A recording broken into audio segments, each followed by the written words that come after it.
আজকের বিশেষ বিশেষ খবর হলো আদালতের হস্তক্ষেপে আজ ভোট পরবর্তী হিংসায় আক্রান্তদের নিয়ে রাজ্যপাল সিপি আনন্দ বোসের সঙ্গে দেখা করেছেন বিরোধী দলনেতা শুভেন্দু অধিকারী। ভোট পরবর্তী হিংসার পরিস্থিতি সরেজমিনে দেখতে আজই রাজ্যে আসছেন বিজেপির 4 সাংসদের দল ও কেন্দ্রীয় দল। 1 জুলাই দেশে 3টি নতুন ফৌজদারি আইন বলবৎ হতে চলেছে। এই নতুন বিধি তৈরি করা হয়েছে বলে জানিয়েছেন কেন্দ্রীয় আইনি ও বিচার মন্ত্রী অর্জুন রাম মেঘওয়াল। 3 মাস বন্ধ থাকার পর আগামী 30 জুন আবার শোনা যাবে প্রধানমন্ত্রী নরেন্দ্র মোদীর মাসিক বেতার অনুষ্ঠান মন কি বাত। উত্তরবঙ্গে বৃহস্পতিবার পর্যন্ত ভারী বৃষ্টির পূর্বাভাস দিয়েছে আবহাওয়া দপ্তর। দক্ষিণবঙ্গে বর্ষা ঢুকতে আরো 4-5 দিন সময় লাগবে। মুখ্যমন্ত্রীর বাড়ির সামনে গিয়ে আত্মহত্যা করবেন সুকান্তের মন্তব্যে তোলপাড় রাজ্য। কি হতে চলেছে? কালনা বিজেপিতে বড়সড় ভাঙন। পদ্মশিবির ছেড়ে ঘাসফুলে পঞ্চায়েত সদস্য সহ 50 জন। বাড়িতে হামলার পরেও আটক আক্রান্ত তৃণমূল সমর্থকের ছেলে। বাংলা জুড়ে চাঞ্চল্য। প্রতিদিন নিয়মিত খবর শোনার জন্য বর্তমান নিউজ টিভি চ্যানেলটিকে সাবস্ক্রাইব করুন। আসছি বিস্তারিত খবরে। আদালতের হস্তক্ষেপে ভোট পরবর্তী হিংসায় আক্রান্তদের নিয়ে আজ রাজভবনে প্রবেশ করতে পারলেন বিরোধী দলনেতা শুভেন্দু অধিকারী।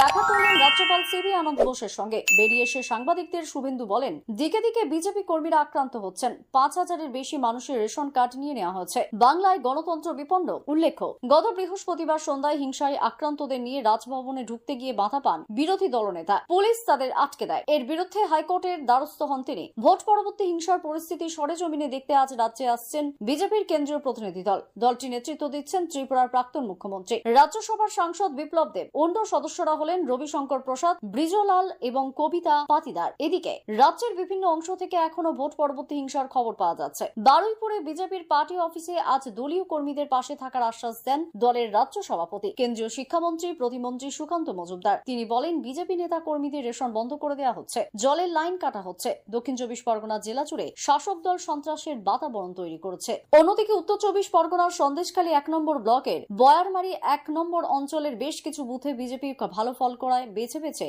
বিজেপি কর্মী সমর্থকদের দোকান বন্ধ করে দেওয়া হচ্ছে। টোটো রাস্তায় নামতে দেওয়া হচ্ছে না বলে তৃণমূল কংগ্রেসের স্থানীয় পঞ্চায়েত প্রধানের বিরুদ্ধে অভিযোগ উঠেছে। রোজগার বন্ধ হয়ে যাওয়ায় তাদের অনাহারে দিন কাটাতে হচ্ছে বলে আজ নাজাট থানার রাজবাড়িতে ফাঁড়িতে গিয়ে ডেপুটেশন জমা দেন বিজেপি কর্মীরা। এবারে নির্বাচনে পশ্চিম বর্ধমানের আসানসোল লোকসভা কেন্দ্রের অধীন কুলটিতে তৃণমূল কংগ্রেস পিছিয়ে থাকায় কুলটির বিভিন্ন ওয়ার্ডে জল সরবরাহ করা হচ্ছে না বলে বিজেপি অভিযোগ করেছে। স্থানীয় বিধায়ক অজয় পোদ্দার দাবি, ফল প্রকাশের পরেই বাড়ি বাড়ি জল পৌঁছাচ্ছে না। ট্রাঙ্কারের সংখ্যা কমিয়ে দেওয়া হয়েছে। বিভিন্ন জায়গায় জলের জন্য শুরু হয়েছে হাহাকার। এর প্রতিবাদে আজ বড়া করে গাছের ডালপালা ফেলে জিটি রোড অবরোধ করেন স্থানীয় বাসিন্দারা। ঘণ্টাখানেক পর পুলিশের আশ্বাসে অবরোধ ওঠে। অভিযোগ অস্বীকার করে পৌর কর্তৃপক্ষের দাবি, বিদ্যুতের ট্রান্সফরমার বিকল হয়ে যাওয়ার জল সরবরাহের সমস্যা হচ্ছে। কোচবিহারের তুফানগঞ্জের নাটাবাড়ি 1 নম্বর গ্রাম পঞ্চায়েতের বিজেপির উপপ্রধান উৎপল বর্মনকে তৃণমূল কংগ্রেসের ফতোয়া মেনে সামাজিকভাবে বয়কট করা হচ্ছে বলে অভিযোগ উঠেছে। তাকে জমির ধান বিক্রি করতে দেওয়া হচ্ছে না, কার্যালয়ে যেতেও বাধা দেওয়া হচ্ছে। এই নিয়ে মহকুমা শাসকের দ্বারস্থ হয়েছেন তিনি, যদিও অভিযোগ অস্বীকার করেছে শাসক দল। ভোট পরবর্তী হিংসায় ঘরছাড়া দলীয় কর্মীদের সঙ্গে দেখা করতে আজ বর্ধমানে আসেন বিজেপি নেতা দিলীপ ঘোষ। দলের জেলা সদর কার্যালয়ে আশ্রয় নিয়েছেন ঘরছাড়াদের অনেকেই। পার্টি অফিসে দলীয় নেতৃত্বের সঙ্গে বৈঠক করেন তিনি। দল বিরোধী কার্যকলাপ এবং পার্টির শৃঙ্খলা ভঙ্গের অভিযোগে সিপিআইএম থেকে বহিষ্কৃত হওয়ার পরই দুর্গাপুরের দাপুটে নেতা পঙ্কজ রায় সরকার তৃণমূল কংগ্রেসে যোগ দিয়েছে। আজ বিকালে দুর্গাপুরের শাসক দলের কার্যালয়ে মন্ত্রী অরূপ বিশ্বাস ও প্রদীপ মজুমদারের কাছ থেকে ঘাসফুলের পতাকা তুলে নেন তিনি। পাশে ছিলেন বর্তমান দুর্গাপুর লোকসভা কেন্দ্র থেকে সদ্য নির্বাচিত কৃতি আজাদ। প্রায় 1200 সিপিআইএম কর্মীও আজ তৃণমূলে যোগ দিয়েছেন বলে দাবি করেছে দল। এর আগে সিপিআইএম এর পশ্চিম বর্ধমান জেলা কমিটি প্রেস বিবৃতি দিয়ে পঙ্কজ রায় সরকারকে দল থেকে বহিষ্কারের কথা জানায়। বলা হয়, পার্টির লাইনে বিরোধিতা করে সরাসরি তৃণমূল কংগ্রেসের সঙ্গে যোগাযোগ রাখছিলেন তিনি। পরে পঙ্কজ বাবু জানান, নানা ইস্যুতে দলের সঙ্গে তার দূরত্ব বাড়ছিল। উত্তর 24 পরগনার বসিরহাটে তৃণমূল কংগ্রেস কর্মী আলতাফ মালিককে গুলি করার ঘটনায় ধৃত 2 জনকে 4 দিনের পুলিশি হেফাজতে পাঠিয়েছে বসিরহাট মহকুমা আদালত। অভিযুক্ত জিয়ারুল গাজীকে জেরা করে গতরাতে তয়েব আলী মণ্ডলকে গ্রেপ্তার করা হয়। উত্তর 24 পরগনার কামারহাটির রথতলা মোড়ে ব্যবসায়ী অজয় মণ্ডলের গাড়ি লক্ষ্য করে এলোপাথারি গুলি চালানোর ঘটনায় দুষ্কৃতীরা এখনো অধরা।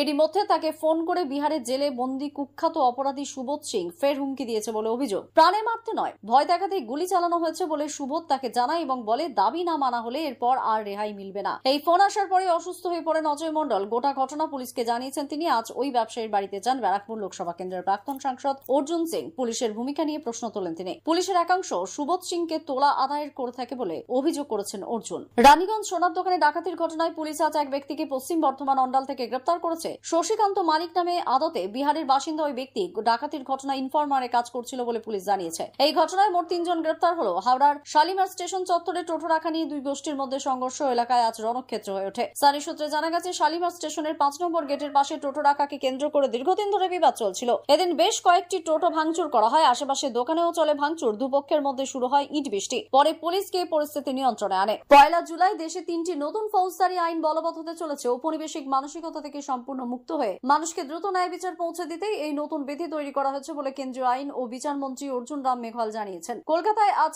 আইন ও বিচার মন্ত্রক আয়োজিত এক সম্মেলনের উদ্বোধন করে তিনি বলেন, দেশকাল পরিস্থিতি অনুযায়ী আইন পরিবর্তন করতে হয়। ফৌজদারি বিচার ব্যবস্থা পরিচালনায় ভারতের প্রগতিশীল পথ শীর্ষক এই সম্মেলনে শ্রী মেঘওয়াল বলেন, ব্রিটিশ আমলের দমনমূলক ফৌজদারি আইনগুলি সংশোধনের দাবি দেশের বিভিন্ন মহল থেকে দীর্ঘদিন ধরে উঠছিল। তাকে মান্যতা দিয়ে ইন্ডিয়ান পেনাল কোড বা আইপিসির জায়গায় ভারতীয় ন্যায় সংহিতা, ক্রিমিনাল প্রসিডিউর কোড বা সিআরপিসির জায়গায় ভারতীয় নাগরিক সুরক্ষা সংহতি এবং এভিডেন্স অ্যাক্টের জায়গায় ভারতীয় সাক্ষ্য অধিনিয়ম 2023 নামে নতুন 3টি আইন প্রণয়ন করা হয়েছে। তাড়াহুড়ো করে সবার সঙ্গে আলোচনা না করেই কেন্দ্রীয় সরকার নতুন 3টি ফৌজদারি বিধি প্রণয়ন করেছে বলে বিভিন্ন মহলের অভিযোগ খারিজ করে দিয়ে শ্রী মেঘওয়াল বলেন, দেশের সমস্ত অঙ্গরাজ্য, কেন্দ্রশাসিত অঞ্চল, জনপ্রতিনিধি, আইন প্রণেতা সহ সংশ্লিষ্ট সকলের কাছ থেকেই এই বিষয়ে পরামর্শ চাওয়া হয়েছিল। 18টি রাজ্য, 6টি কেন্দ্রশাসিত অঞ্চল, সুপ্রিম কোর্টের প্রধান বিচারপতি, দেশের 16টি উচ্চ আদালতের প্রধান বিচারপতি, 5টি আইন কলেজ, 22টি বিশ্ববিদ্যালয়, 142 জন সাংসদ, 270 জন বিধানসভার সদস্য এবং সাধারণ মানুষের পরামর্শ নিয়ে 4 বছর ধরে বিশদ আলোচনা করেই নতুন আইনগুলি প্রণয়ন করা হয়েছে। উদ্বোধনী অনুষ্ঠানে কলকাতার হাইকোর্টের প্রধান বিচারপতি টি.এস.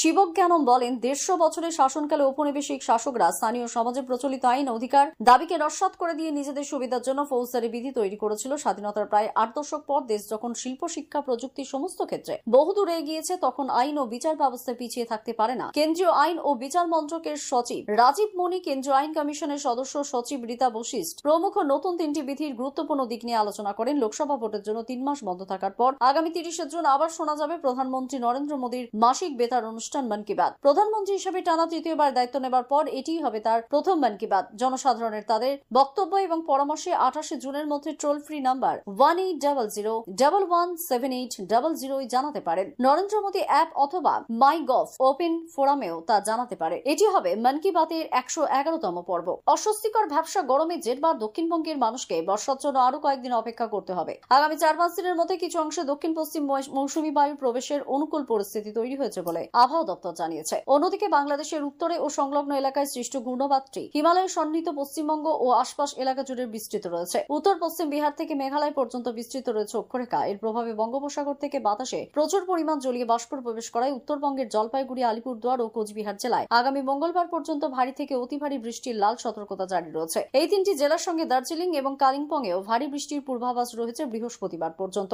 সিকিমে ও পাহাড়ে অবিরাম বৃষ্টিতে তিস্তা, তোর্ষা, জলঢাকা, মহানন্দা সহ বিভিন্ন নদীর জল বেড়েছে। এদিকে একটানা প্রবল বর্ষণে ধস নামায় উত্তর সিকিমে আটকে পড়া পর্যটকদের উদ্ধারের কাজ খারাপ আবহাওয়ার জন্য থমকে গেছে। সড়ক পথেও পৌঁছাতে সমস্যা হচ্ছে। বন্ধ হয়ে গেছে 10 নম্বর জাতীয় সড়ক। খবর আজকের মতো এ পর্যন্তই। ধন্যবাদ।